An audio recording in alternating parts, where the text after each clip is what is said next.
Hello everyone. In today's discussion, we will be studying about the topic sewage water and treatment of sewage water from the chapter Water Chemistry from Module 4.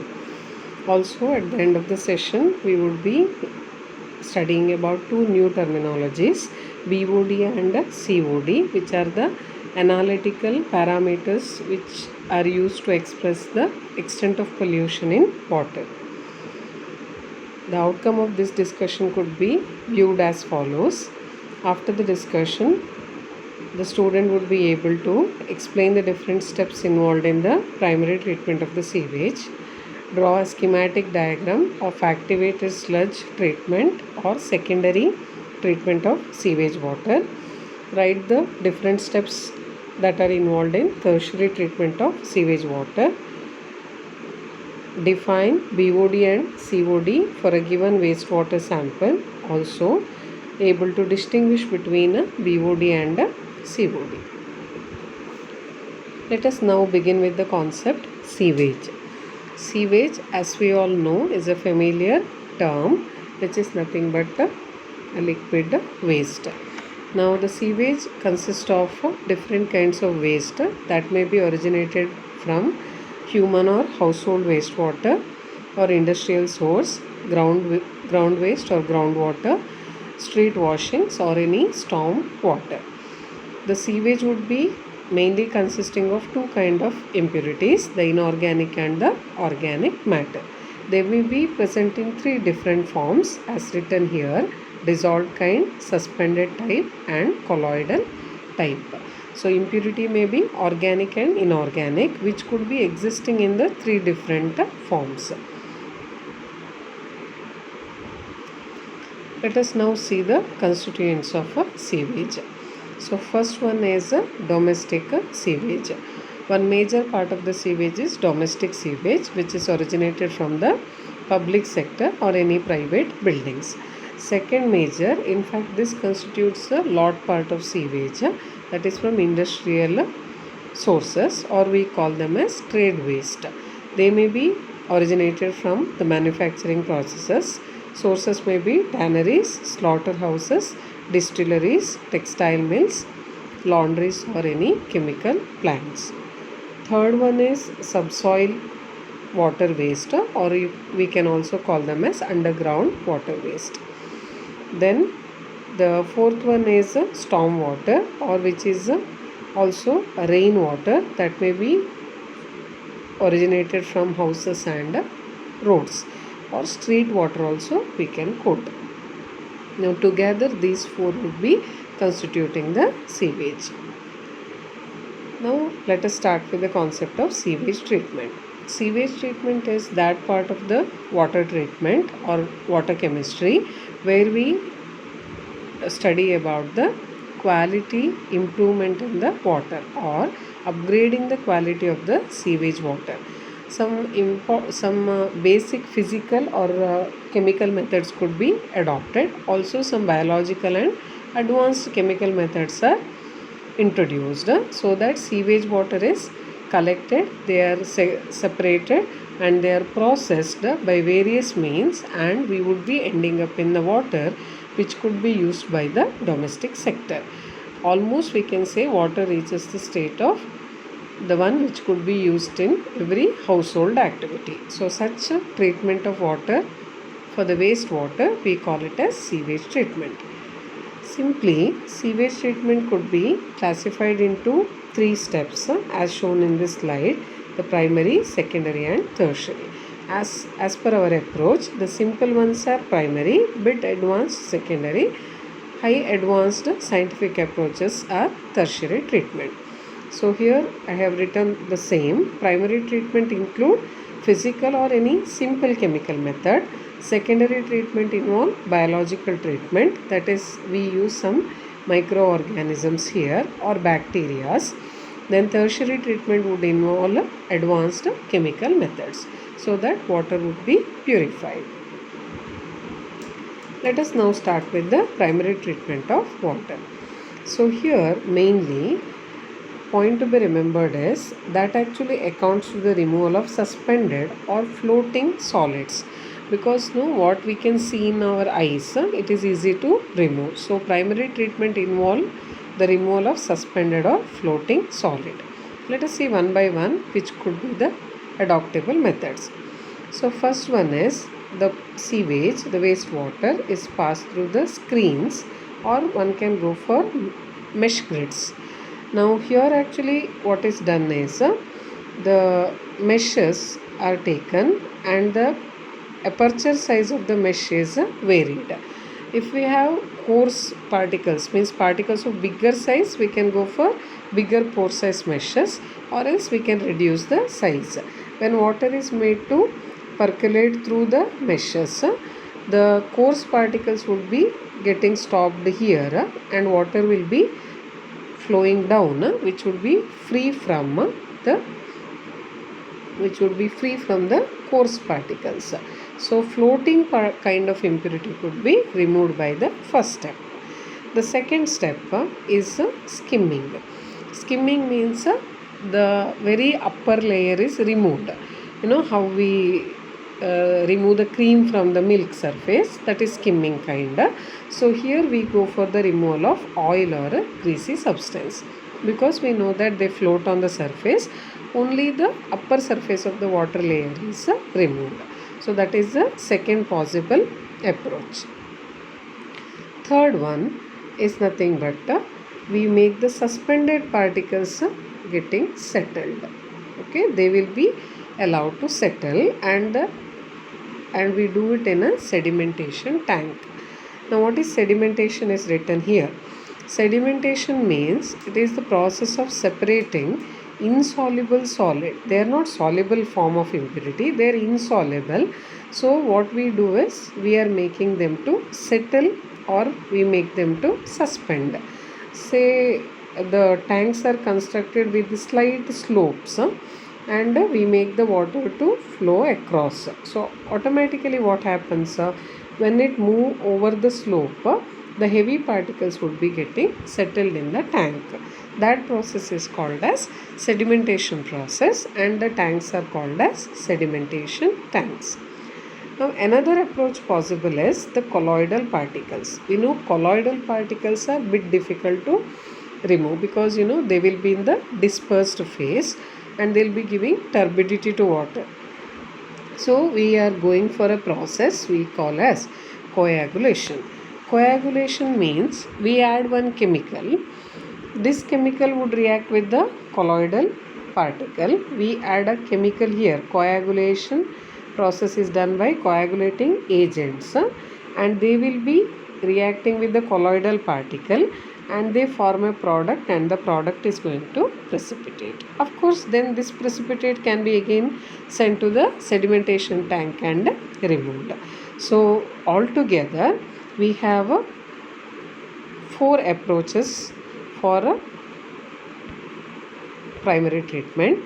So first one is usage of screens or mesh grids, where floating impurities could be removed. Second is oil and greasy substance removed by skimming.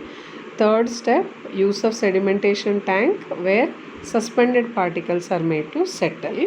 And in the fourth, we add coagulating agents. And coagulating agents example is written here. That may be alum, ferric sulfate or lime.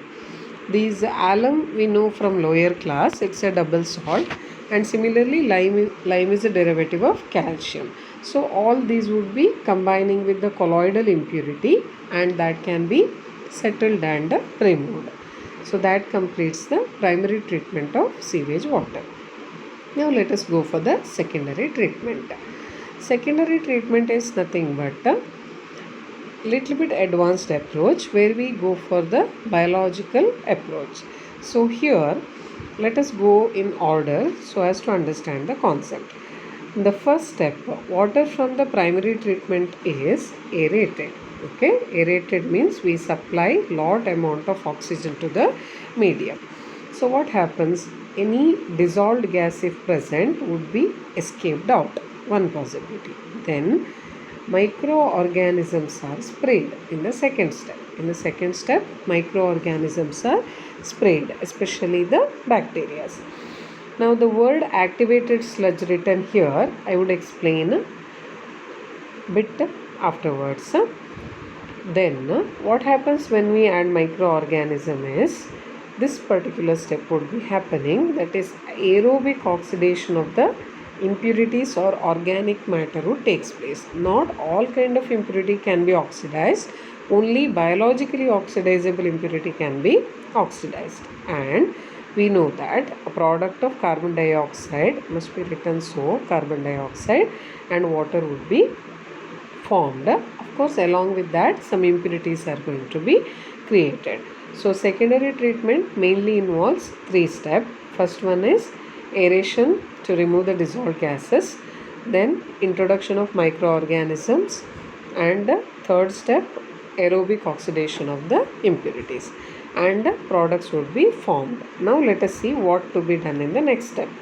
So once the oxidation is complete, then the oxidized matter means there will be some product formation in the water.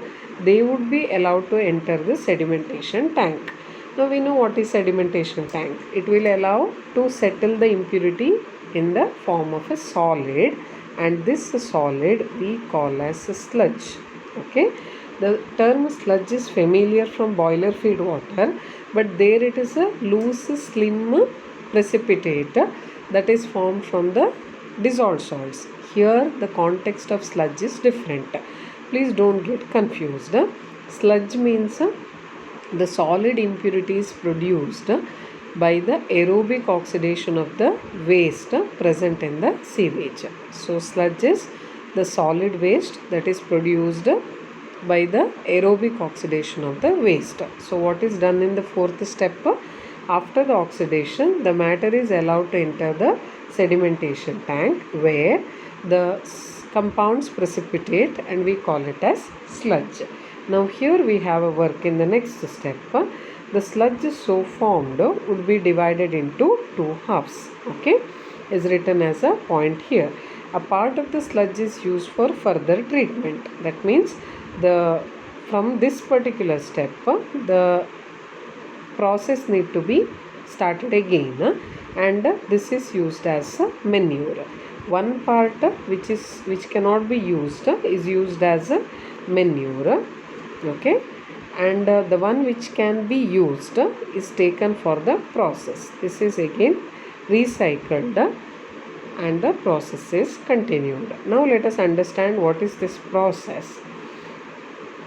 That is what written here in this slide. I told that the word activated sludge I would explain later. Now let us come back to this. We said that at the end the sludge would be obtained.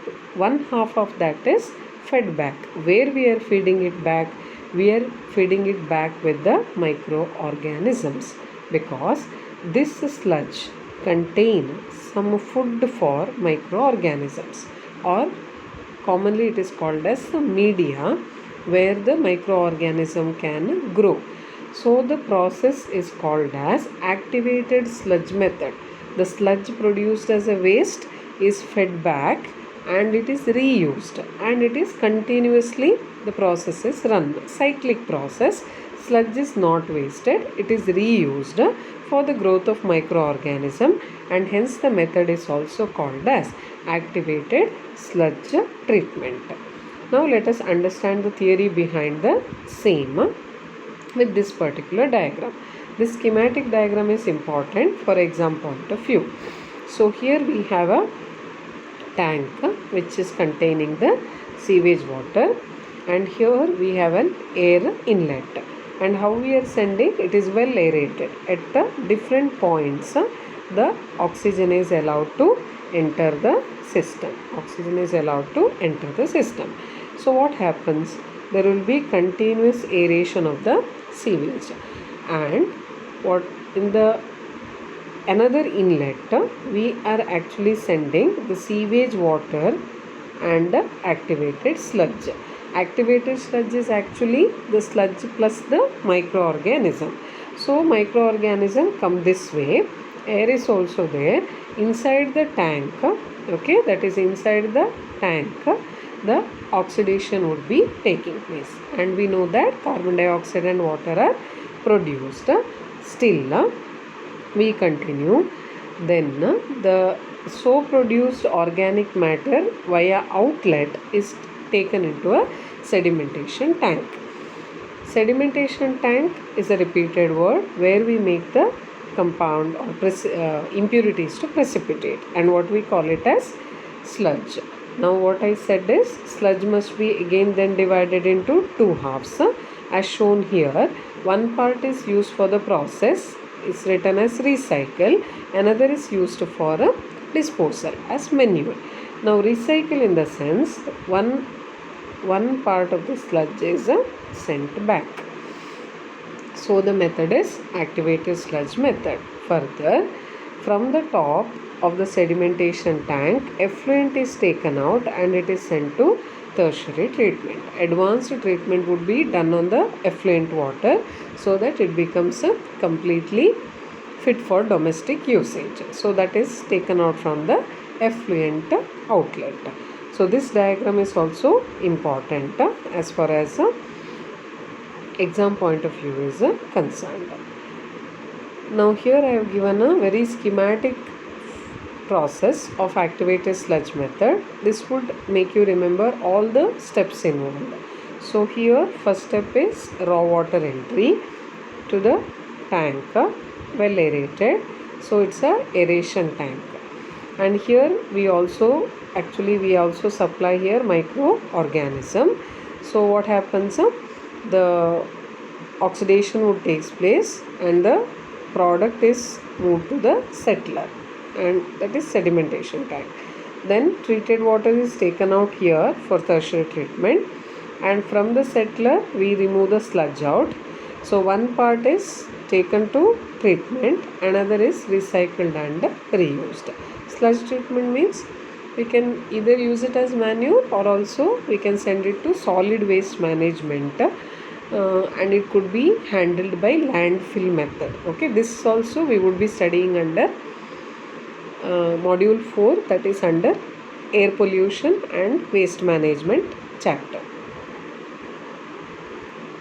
Now let us see the tertiary treatment. Tertiary treatment is actually very advanced approach wherein we see the condition of the water and different methods could be employed. What impurity is present, dependingly different approaches are adopted in tertiary treatment. So one approach is removal of the salt. Now some of the salt may be in the soluble form. They may not be removed in any ways because they are inorganic. Say for example the phosphate salt or a sulfate salt. What could be done is add lime. Lime is calcium hydroxide, so it would be precipitated as calcium phosphate or calcium sulfate, one possibility. Second thing is removal of the heavy metal. We know that almost all the heavy metals are poisonous to the living kind. By chance if we take, they will be entering to the living system and would be undergoing bioamplification and causes the health hazards.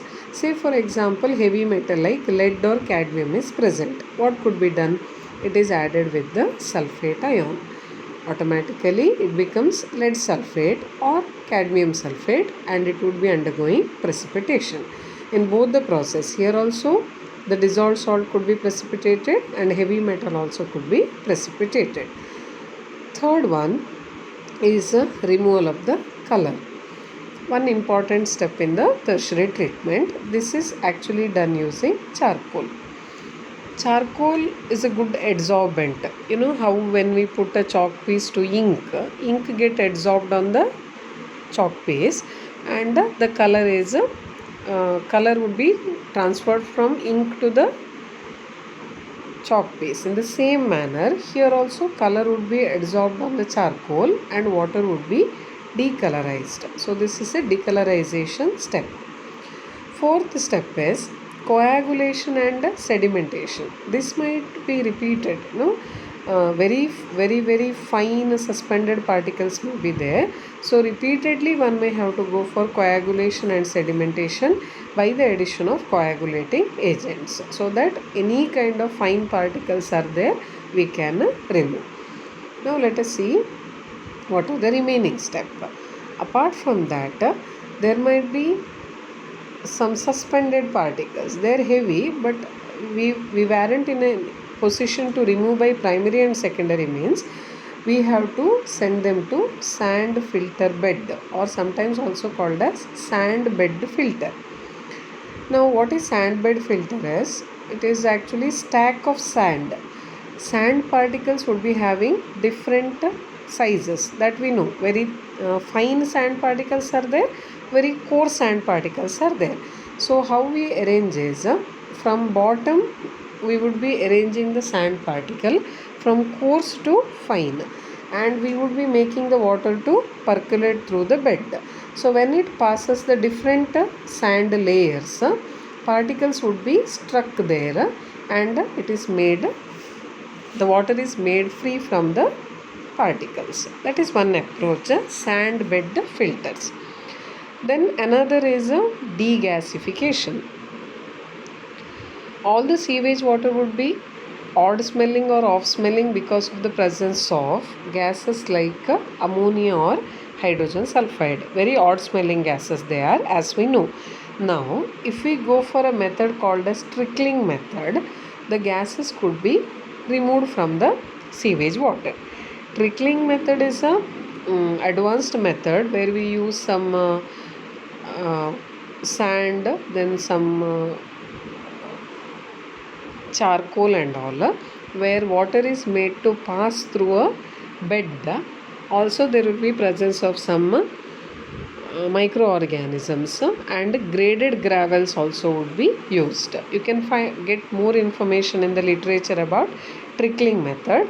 This is a method which is used for the degasification of the sewage water. Then the important step in the tertiary is disinfection. At the end, this water must be used in the domestic sector, so it must be free from any kind of the microorganism. So here any pathogen bacteria, that is disease causing bacteria if present, it must be killed. So three different approaches are used here, which I have written in one sentence. First one is use of chlorine gas. Easy one, economic and most widely adopted method is chlorination of sewage water. What is done is, chlorine gas is made to pass through water. They would be reacting with each other to form HOCl, that is hypochlorous acid. Hypochlorous acid is a not very strong acid that can damage us, but however it is strong enough to kill the microorganism. It would lower the pH of water and would kill the any bacteria or microorganism if present. And since chlorine passing to the water is easy and much less involve much less cost, most of the disinfection is carried out by chlorination. Still, advanced and better efficient methods are there. That is, one is use of ozone. Now ozone is highly oxidizing, we know. So if we pass ozone to wastewater, any living organism would be, that in the sense microorganism would be dying because of the oxidation process. But the process is very costly because ozone must be prepared in situ, that we know. Ozone cannot be stored. Then and there we have to prepare ozone and pass it to the wastewater. There is a limitation. Also another approach is usage of UV light. To small extent we use it at home whenever we go for the AquaGuard kind of water, where water is made to pass across a UV light tube. Same way, large extent UV light if passed to water, pathogens could be killed. However, that is also a costly process. So most of the time disinfection is done by usage of chlorine gas. So let us once go through the tertiary treatment. So here it is, first one is removal of the dissolved salts by adding lime. Second is removal of heavy metal by adding sulfate. Third one is decolorization using charcoal. Fourth one is coagulation and sedimentation.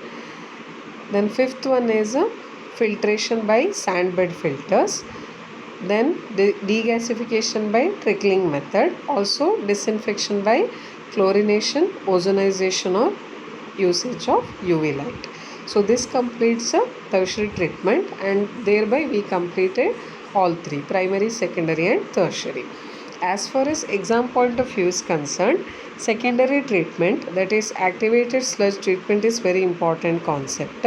So here you are expected to know what is secondary treatment, also a schematic diagram how the activated sludge method is carried out so that sewage treatment is achieved. Now let us see the next concept, that is analysis of sewage. In the sense, if we are given with the sample of water and we are asked to find out to what extent the water has undergone pollution, we can test it with the two important quantities or parameters.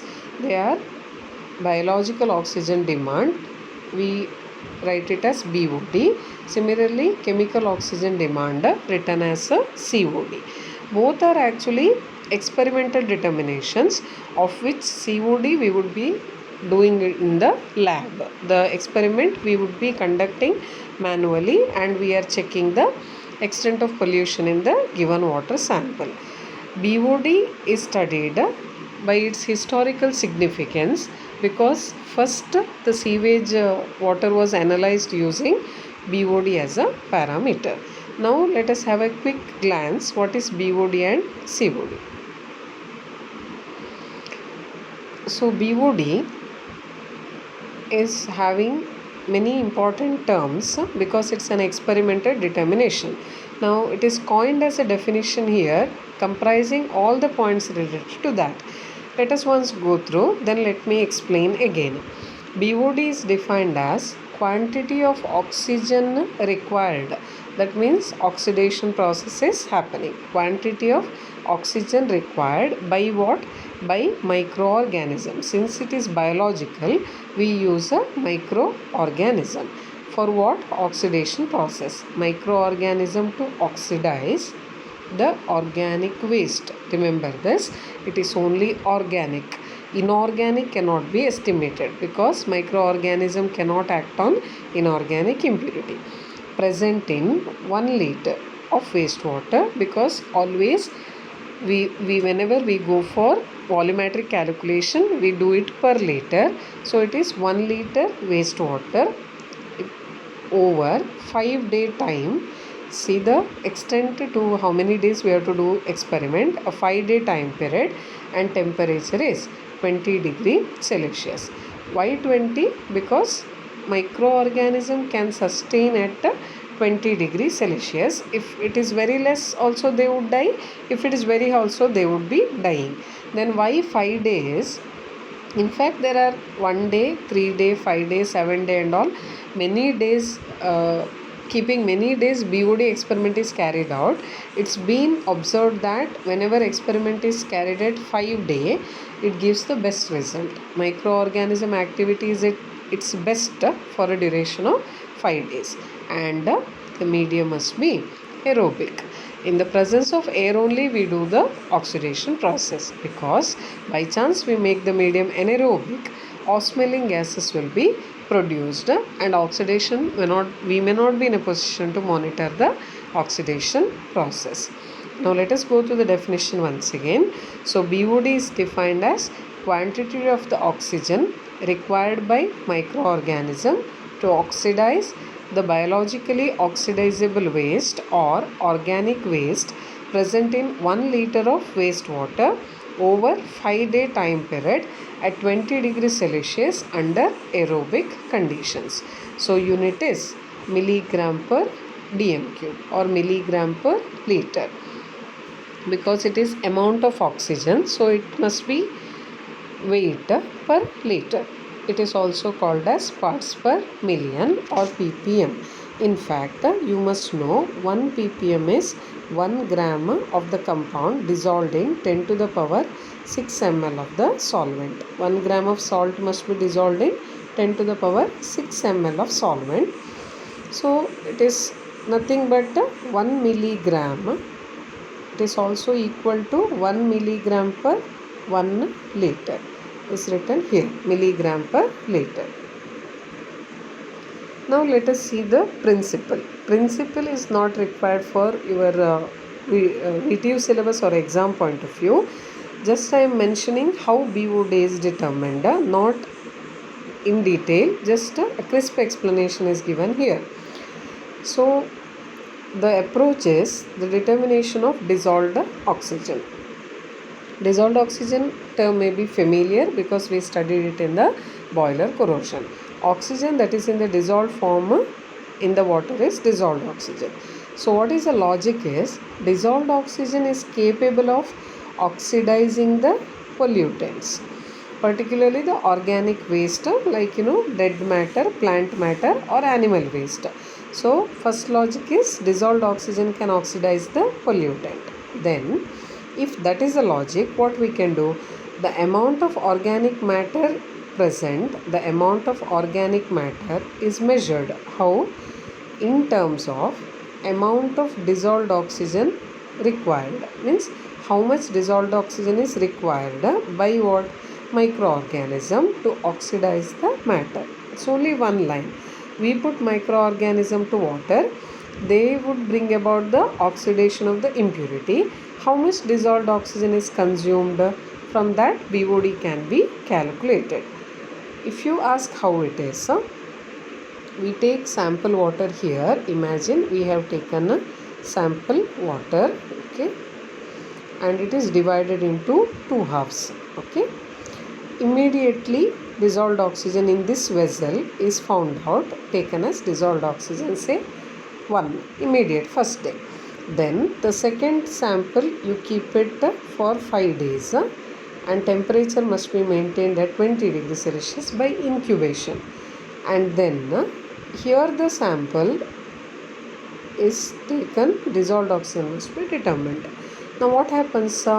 By logic, dissolved oxygen present here must be decreased because here we have microorganisms, and this microorganism have used the dissolved oxygen from this vessel for oxidation compared to this vessel. If you take the difference, it gives you an account how much dissolved oxygen is consumed. So automatically it accounts to BOD. So one sample of water is taken, divided into two halves. First day dissolved oxygen is measured, fifth day dissolved oxygen is measured. Since microorganisms take up some dissolved oxygen, what for they take? For the oxidation of waste. So it accounts to the BOD value. But still there are some limitations. This we should know because we are going for COD. We should know why COD. That is why these limitations. So here limitations mainly are, as we have defined, only biologically oxidizable impurities can be studied. It won't account for all kind of impurities. Then process is very elaborate. Any experiment to carry out for 2 hours or 3 hours itself is difficult. This takes almost 5 days. Then value is semi-empirical, means microorganism do the action, no. So it is not a chemical action. Some days they might do oxidation, some day they might keep themselves quiet because they are living organism. So totally one cannot trust the value. That's why we call them as semi-empirical value. That is why, since these limitations are there, nowadays the waste present in the sewage water is determined using the term chemical oxygen demand. Very important concept it is, both the knowledge as well as examination point of view. So COD, let us once define what is it. COD is so defined as amount of oxygen consumed, no change to BOD. Amount of oxygen consumed same, but here there is a difference. Chemical oxidation of the impurity. Chemical oxidation would include both organic and inorganic waste present in 1 liter of wastewater. Again, no change. There is a change. Using oxidizing agents such as potassium dichromate, that is K2Cr2O7, potassium dichromate, under acidified condition, that is sulfuric acid also must be added. And then how much amount of potassium dichromate is used, that is the oxygen demand of the waste. So let us once again go through the definition of COD, that is important. It is defined as amount of oxygen consumed in the chemical oxidation of organic and inorganic waste present in 1 liter of wastewater or sewage water using strong oxidizing agent such as acidified K2Cr2O7. So unit is milligram per liter or parts per million. As a formula for COD from normality equation, this formula is also important. Please remember this, that is normality of FAS into volume of FAS into 8000 by V. This particular formula is actually derived after the experimental determination of COD. That particular experimental explanation we would be seeing in the next session. So here, as far as analysis of sewage is concerned, you must know two important definitions. That is definition of BOD. What is it? Complete definition.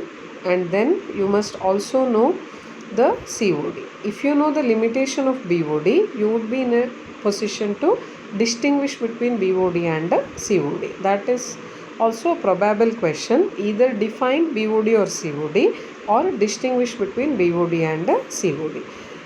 In the next session, let us see how COD could be experimentally determined, and then we can go for solving some problems on the COD. Thank you.